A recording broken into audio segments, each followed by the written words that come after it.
ঈদ মোবারক। আশা করি সবাই ভালো আছেন এবং নিজের পরিবার নিয়ে খুব সুন্দর করে ঈদ কাটিয়েছেন।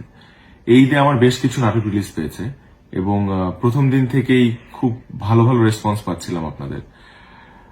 এই ঈদটা আমার খুব সুন্দর একটা ঈদ হতে পারত আপনাদের ভালোবাসায়, আপনাদের সাপোর্টে, কিন্তু সেটা হয়নি।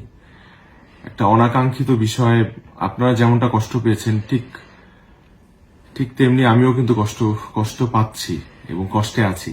আমি কিন্তু একদমই ভালো নেই।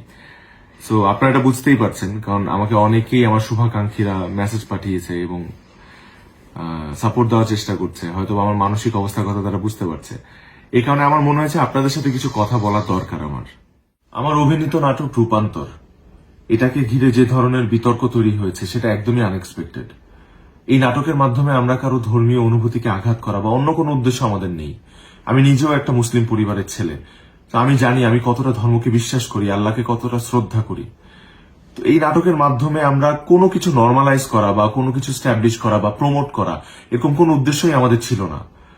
জাস্ট একটা ক্যারেক্টার প্লে করার চেষ্টা করেছি এবং সেটার মাধ্যমে এতগুলো মানুষকে আমি কষ্ট দিয়েছি, সেটার জন্য আমি আন্তরিকভাবে দুঃখিত এবং আমি মনে প্রাণে আপনাদের সবার কাছে আমি দুঃখ প্রকাশ করছি।